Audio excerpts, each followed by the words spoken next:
Hello everyone. So গুচ্ছভর্তি কার্যক্রম কিন্তু এখনও পর্যন্ত শুরু হয় নাই, অর্থাৎ এখন পর্যন্ত জাস্ট তোমাদের একটা ফলাফল দিয়েছে, অর্থাৎ তোমরা একটা মার্ক এবং মেরিট পজিশন পেয়েছো।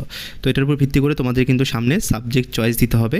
তো সাবজেক্ট চয়েসটা কবে থেকে শুরু হচ্ছে এবং এবছর কী কী নতুন নির্দেশনা আসবে এবং সেগুলো তোমাকে মানতে হবে, সেটা নিয়ে কথাবার্তা হবে। কারণ আমাদের হাতে যে সর্বশেষ আপডেট অনুযায়ী গুচ্ছের যিনি আহ্বায়ক এবং মাওলানা ভাসানী বিজ্ঞান ও প্রযুক্তি বিশ্ববিদ্যালয়ের যিনি উপাচার্য, তিনি কিন্তু সাবজেক্ট চয়েস নিয়ে বেশ কিছু ইনফরমেশন শেয়ার করেছেন। তো ওগুলো নিয়ে আমরা ডিসকাস করব। আর এখন তোমাদের কী করণীয় সেটা নিয়েও কথা হবে। আগে তোমাদের কোশ্চেনের অ্যান্সারটা দিয়ে দিই যে সাবজেক্ট চয়েসটা কবে থেকে শুরু হচ্ছে। তো এখন যখন আমি ভিডিওটা রেকর্ড করতেছি তখন হচ্ছে 21শে মে, অর্থাৎ বুধবার। তো এই সপ্তাহে কিন্তু সাবজেক্ট চয়েস দেওয়ার আর কোনো সম্ভাবনা নাই, অর্থাৎ তুমি যদি ওয়েবসাইটে ঢুকো তুমি সাবজেক্ট চয়েস রিলেটেড কোনো কিছুই পাবে না। সামনের সপ্তাহে যেহেতু 24 তারিখ বন্ধ থাকবে, 25 তারিখে তাদের একটা মিটিং হবে। তোমরা এখানে দেখতে পাচ্ছ যে গুচ্ছের আহ্বায়ক তিনি জানিয়েছেন, সাবজেক্ট চয়েস বিষয়ে আমরা মিটিং করেছি এবং কিছু বিষয়ে সিদ্ধান্ত গ্রহণ করেছি। খুব শীঘ্রই জানিয়ে দেওয়া হবে।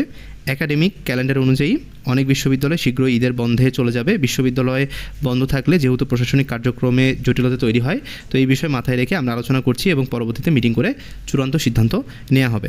অর্থাৎ 25 তারিখে দিকে যদি হচ্ছে মিটিং হয়, তাহলে কিন্তু সামনের সপ্তাহে থেকে তোমাদের সাবজেক্ট চয়েসটা শুরু হতেও পারে। এখন কথা হচ্ছে যে সাবজেক্ট চয়েস যখন শুরু হয় ওটা কিন্তু অনেক দিন ধরেই চলে, অর্থাৎ তোমাদের 500 টাকা করে বিশ্ববিদ্যালয়ের চয়েস এবং সাবজেক্ট চয়েস তোমরা দিতে পারবা। এবং 19টা বিশ্ববিদ্যালয়ের মধ্যে তুমি কতগুলো বিশ্ববিদ্যালয়ে চয়েসের জন্য আসলে উপযুক্ত সেটা কিন্তু তোমার ড্যাশবোর্ডে শো করবে। ওটা ওয়েবসাইটের মধ্যে ঢুকলে তুমি দেখতে পারবে এবং যখন সাবজেক্ট চয়েস শুরু হবে তখন আমি তোমাদের ওটা দেখাই দিব, ওইটা নিয়ে কোনো চিন্তা নেই। বাট তোমাদের এখন থেকেই কিন্তু তৈরি হতে হবে কিসের জন্য? বিশ্ববিদ্যালয় এবং সাবজেক্ট চয়েসের জন্য। অর্থাৎ তোমরা কোন বিশ্ববিদ্যালয়ে আবেদন করবা বা কোন সাবজেক্টে তোমরা আবেদন করবা, এখন থেকেই তোমরা ওটা সাজিয়ে ফেলো। কারণ সামনের সপ্তাহে যদি তোমাদের নোটিশ দিয়ে দেয়, ওয়েবসাইটে তো ডিরেক্ট দেওয়াই থাকবে যে তোমরা টাকা প্রদান করে সাবজেক্ট চয়েস এবং বিশ্ববিদ্যালয় চয়েস দিতে পারবা। আর মাইগ্রেশনের ব্যাপারটা একটু বলে দিই, সেটা হচ্ছে মাইগ্রেশন সবসময় কী হয়, উপরের দিকে হয়। ওকে, তো মাইগ্রেশন যারা অফ করে দিবা তাদের কিন্তু একটা সাবজেক্ট একটা বিশ্ববিদ্যালয়ে সিলেক্ট হয়ে যাবে। এরপর তুমি চাইলেও কিন্তু বিশ্ববিদ্যালয় বা সাবজেক্ট চেঞ্জ করতে পারবে না। আর যাদের মাইগ্রেশন অন করা থাকবে তাদের কিন্তু উপরের দিকে তোমার হচ্ছে মাইগ্রেশন হয়ে সাবজেক্ট পরিবর্তন হবে এবং হচ্ছে বিশ্ববিদ্যালয় পরিবর্তন হয়ে যাবে। তো মাইগ্রেশন রিলেটেড একটা ভিডিও আসবে ডিটেল, তো সেটা দেখে নিবা। আর বিশ্ববিদ্যালয় চয়েস এবং হচ্ছে সাবজেক্ট চয়েসটা এখন থেকে তোমরা হচ্ছে একটু ঘাটাঘাটি করা শুরু করো। কারণ বিশ্ববিদ্যালয়ের আমি হচ্ছে লিস্ট দিয়ে দিয়েছি ক্যাটাগরি A, B, C। তো তোমার মার্ক অনুযায়ী কোন বিশ্ববিদ্যালয়ে অ্যাপ্লাই করা বেটার হবে সেগুলো আমি বলেছি। তবে সাবজেক্ট চয়েসের ভিডিওটা আমার সামনেই আসবে, তো সাবজেক্ট চয়েসের ভিডিওটা একটু দেখবা। আর যেহেতু এই সপ্তাহটাতে আমাদের সাবজেক্ট চয়েস নাই, তো সেক্ষেত্রে কিন্তু আমরা রিসার্চ করার জন্য এনাফ পরিমাণ টাইম পাচ্ছি। আর সামনে যে উইকটা রয়েছে, সামনের উইক থেকে কিন্তু আমাদের সাবজেক্ট চয়েস শুরু হতে পারে।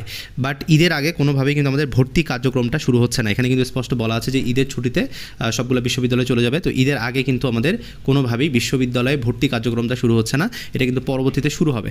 সো তারা কিন্তু একটা বড় টাইম পিরিয়ড দিবে। এখন এখানে তোমাদের একটু জানিয়ে রাখি যে ধরো কথার কথা 7 দিন তোমাদেরকে সময় দিয়েছে সাবজেক্ট চয়েস দেওয়ার জন্য।